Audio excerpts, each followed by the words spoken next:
Good morning, everyone. Myself, Dr. Preeti Mishra, PHMS MD.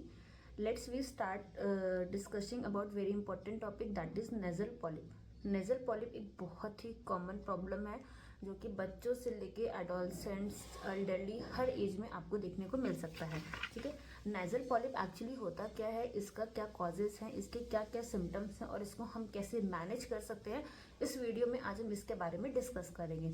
Nasal polyp generally क्या होता है, यह एक soft painless non cancerous growth होती है जो हमारे इथमोइडल साइनस या नेजल साइनस के लाइनिंग्स जो होती है उसमें ये फॉर्म होती है। ये कैसी होती है, पेनलेस होती है।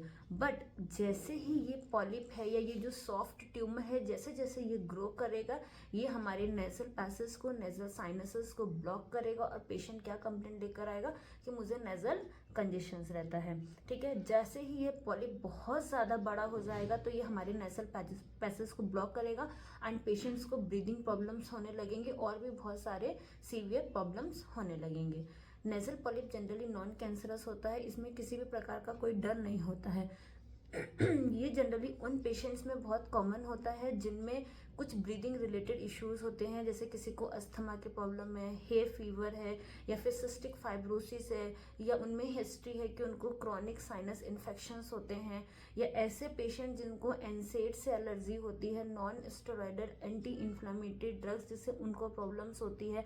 अगर लंबे समय से वो इन ड्रग्स का यूज़ कर रहे हैं तो उनको भी ये प्रॉब्लम्स हो सकती है।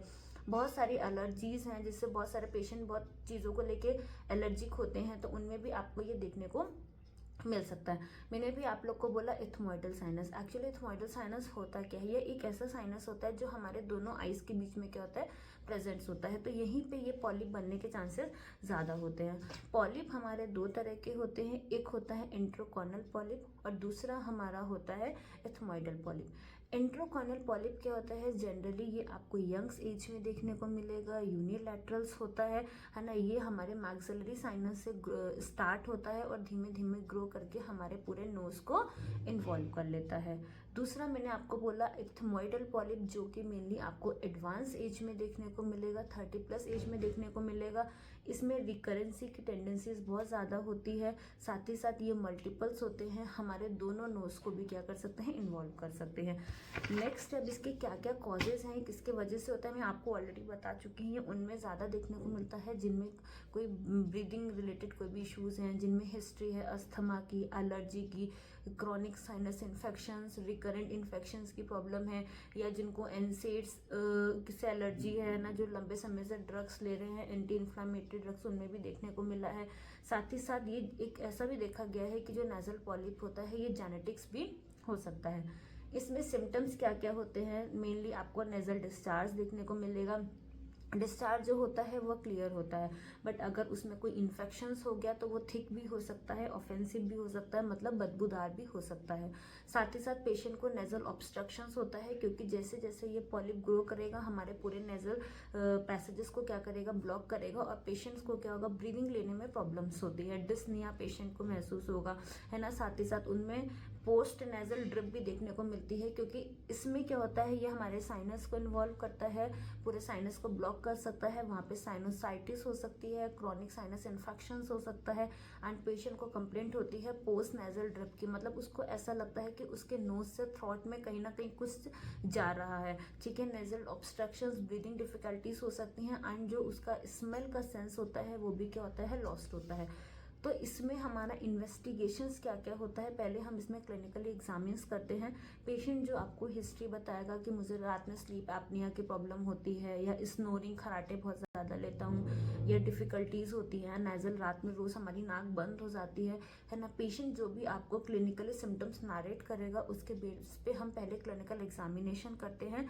अगर हमें उसके नोज में पॉलिप दिख गया या कोई अबनॉर्मल मास का ग्रोथ दिख गया तो उस केस में फिर हम एंडोस्कोपी कराते हैं। एंडोस्कोपी में हम ये देखते हैं कि कहाँ कहाँ पे नोज पॉलिप है और उसने किस किस साइनस को इन्वॉल्व कर चुका है। सीटी स्कैन कराते हैं, एलर्जिक टेस्ट कराते हैं, ये हमारी इन्वेस्टिगेशंस है। अब हम बात करें मैनेजमेंट की, तो इसमें सबसे पहला मैनेजमेंट जो हम होम मैनेजमेंट कर सकते हैं, हॉट स्टीमिंग लेनी है, सिंपली गुनगुने पानी से हम स्टीम लें दिन में 3 बार, तो हमारा जो ग्रोथ है या जो इन्फेक्शन है वो कम होगा। साथ ही साथ हम नेजल क्लीनिंग करेंगे, जिस भी चीज़ से हमें एलर्जी है हम उससे अपने आप को प्रिवेंट करेंगे। नेक्स्ट, हमारे होम्योपैथी में बहुत अच्छे रिजल्ट्स हैं नेजल पॉलिप्स के। ऐसे बहुत सारे क्रॉनिक नेजल पॉलिप्स के केसेस भी क्योर होते हैं। तो अगर आपको कोई भी हेल्थ रिलेटेड या कोई भी अगर नेजल पॉलिप से रिलेटेड या कोई भी हेल्थ में कोई भी इश्यूज हैं तो आप कंसल्ट कर सकते हैं होम्योपैथी में। मैं नीचे एड्रेस मेंशन कर देती हूँ, Narayana classical homeopathy clinic and research centre, Hathigaha and Dahiyawa, Olagarh, Prayagraj. ठीक है, डॉक्टर आर के मिश्रा, डॉक्टर प्रीति मिश्रा।